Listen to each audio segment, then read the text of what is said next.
nous, chez 1 minute 30, on a imaginé une nouvelle manière de travailler ces aspects-là et de le travailler un peu en hackathon créatif. En fait, le nom de créathon, il vient de cette idée qu'on peut mener de manière vraiment rapide et efficace un créathon, un hackathon créatif. On va vraiment craquer les concepts et la communication de manière rapide et efficace.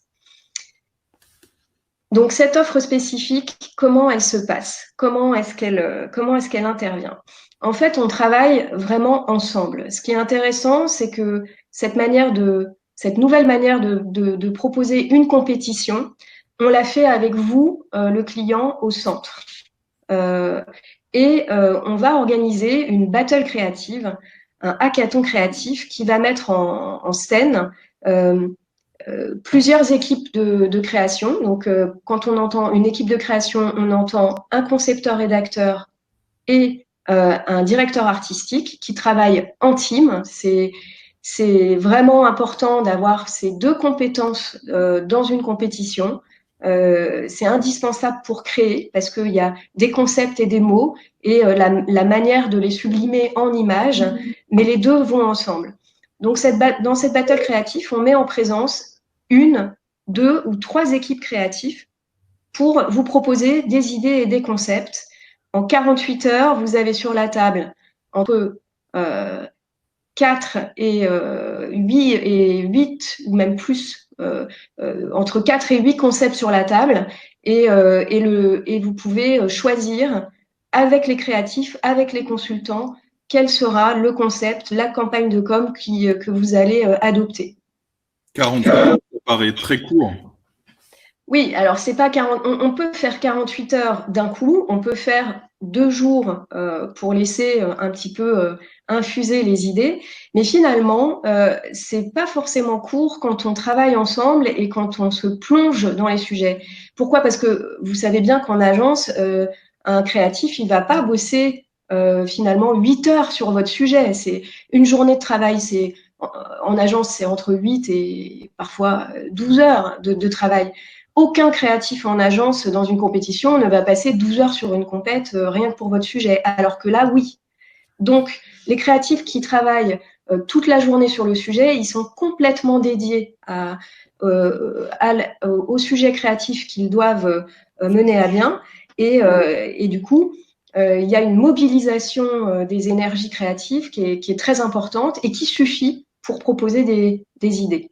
Mais j'anticipe un peu, mais on aura tout à l'heure Jérémy qui est avec nous dans la salle et qui est créatif et qui nous racontera comment ça se passe pour lui, par exemple, quand il fait un créaton. Donc en fait, quand on fait ces 48 heures, comment il se déroule ces 48 heures? Le premier jour, il est dédié à l'écriture du brief. Alors, vous allez me dire, un jour entier pour écrire un brief, c'est énorme par rapport au temps qu'on laisse aux créatifs. En fait, pas du tout. Pourquoi? Parce que ce qui est essentiel dans une compétition d'agence qui est efficace et performante, c'est le brief créa. Donc, le brief créa, ça n'est pas le brief du client. Ça n'est pas le brief que vous, annonceur, vous allez donner à votre agence. Le brief que vous allez donner à votre agence, c'est le brief marketing de plein de choses qui vous intéressent vous allez les travailler avec dans l'idée de donner à l'agence un maximum d'informations. Le brief créa, c'est un autre document. C'est vraiment quelque chose où la torsion créative, les angles d'attaque ressortent et on va le travailler en une journée avec le client. Donc, par exemple, on va vraiment avoir un échange très important. Au moins 2 à 3 heures d'échange avec vos équipes. Ça peut être intéressant d'ailleurs de mettre plusieurs personnes d'une équipe, pas simplement un interlocuteur marketing, mais mettre aussi le commercial, mettre aussi tous toutes les parties prenantes du brief et de la campagne dans la salle pour que le consultant puisse questionner justement tous ces postes et aller chercher la matière qu'il lui faut pour rédiger ce brief. Pendant l'autre demi-journée, le consultant va écrire ce brief. Il va évidemment au préalable avoir lu toute la documentation que vous allez pouvoir nous envoyer en amont. Ça peut être les personas s'ils sont déjà définis, ça peut être toute la documentation que vous avez déjà. Et le consultant va, avec la base de cette documentation et de ces 2 heures d'échange, rédiger un brief qui sera inspirant pour les créatifs. Et donc, au bout de cette journée de travail, on a un document PowerPoint, et on le valide ensemble. Ce qui est intéressant, c'est que toutes les parties prenantes autour de la campagne de communication ou du rebranding, autour de la table, vont pouvoir dire oui, ce brief créatif, ces angles d'attaque, ces pistes-là nous conviennent et on est tous alignés. Tu peux nous expliquer le concept de torsion? Tu nous as fait une formation au sein d'1 minute 30 sur le sujet, mais tu peux préciser pour tous ceux qui nous regardent ce que tu appelles la torsion créative? Oui, alors la torsion créative, c'est vraiment prendre les idées et les tordre, c'est un peu compliqué comme expression, mais c'est porter d'autres regards sur les idées. C'est changer de point de vue. C'est prendre, par exemple, les informations qui sont données par le client et les mettre sous d'autres perspectives. C'est aussi challenger ce qui nous est dit. Et donc, cette torsion, elle finit par arriver à vraiment des idées simples. En fait, on a souvent des briefs qui sont très complexes avec énormément d'informations.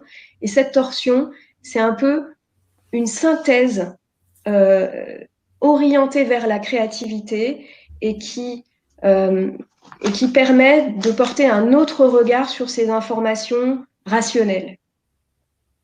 Donc, c'est pas évident à expliquer, mais c'est vraiment une étape à la fois d'infusion, de synthèse et de challenge des informations qui sont données dans les briefs marketing. Il demande des exemples et on va le présenter tout à l'heure. Oui, on va le présenter. Enfin, on va présenter déjà un exemple qu'on a travaillé avec Adèle chez NJ, Entreprises et Collectivités. Mais on pourrait faire une formation entière, un nouveau webinaire, tu vois, Gabriel, sur le brief créa et sur comment justement on fait une torsion avec des exemples d'angles d'attaque trouvés grâce à cette torsion. C'est un vaste sujet. Là, sinon, je vais monopoliser tout le webinaire, donc c'est pas possible. Mais on va voir déjà l'exemple avec Angie, ça sera très intéressant. Et Daniel, les personas là-dedans, tu as répondu? Les personas, je pense que soit ils sont après. Enfin, c'est vrai que c'est vraiment intéressant de travailler les personas en amont de ce brief. S'ils existent, on en tient compte bien évidemment. Et s'ils n'existent pas, c'est pendant ces 2 heures d'échange où on va vraiment creuser la cible et les personas de la marque.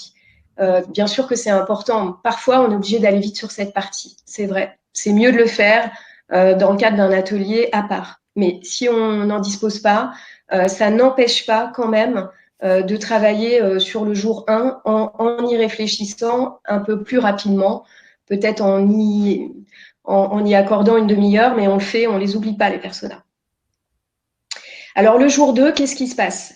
Le jour 2, on a nos teams créatifs auxquels on a quand même envoyé le PowerPoint validé en amont pour qu'ils puissent avoir peut-être 1 nuit ou 2 jours pour y réfléchir en fonction si les 2 jours s'enchaînent ou pas. Mais on vient à vous en entreprise, chez vous. Ça peut être aussi dans un espace de coworking, si on le souhaite, ou ça peut être aussi à distance, comme on l'a fait en temps de Covid. En tout cas, ces créatifs, ils arrivent et le client va les briefer en présence du consultant. Donc, il y a 1 heure de brief et de questions et 1 demi-heure de questions-réponses. Et puis, vers 10h30, Il peut y avoir des brainstorming et des questions avec chaque team, c'est-à-dire que chaque équipe va vraiment questionner le client, questionner le consultant, et on va tous ensemble répondre à ces questions. Ensuite, à mi-journée, à partir de 11h30, à partir de cette phase d'échange, on les laisse travailler, les créatifs, et ils travaillent avec vous, mais on peut aussi les laisser tranquilles, et ils réfléchissent, et ils proposent en équipe leur concept. À mi-journée, chaque équipe présente 2 concepts. Ces concepts, ils sont travaillés sous forme d'intentions visuelles et quand même des intentions rédactionnelles assez fortes, et ils sont présentés par les équipes créatives et par le consultant. Et puis, on choisit ensemble, le client, les gens autour de la table, ceux qui ont été présents au brief, ceux qui ont validé le brief, vont choisir au moins par équipe une piste, un concept. Et l'après-midi, les créatifs vont décliner, déployer ce concept sous au moins 2 supports. 2 supports, on va dire, finalisés. Ça peut être une affiche, ça peut être un display, un article, une homepage. Les 2 supports sont définis en amont, au moment du brief. Et puis, en fin de journée, bon, c'est une longue journée, mais en fin de journée, il y a la présentation de ces 2 supports déclinés. Et puis, soit il y a des corrections, soit ça convient. Et ça, c'est par équipe. Donc, si vous avez une équipe créative, vous avez une campagne à la fin de la journée. Et si vous avez plusieurs teams créatifs en compétition, vous aurez 3 pistes finalisées et un choix à faire.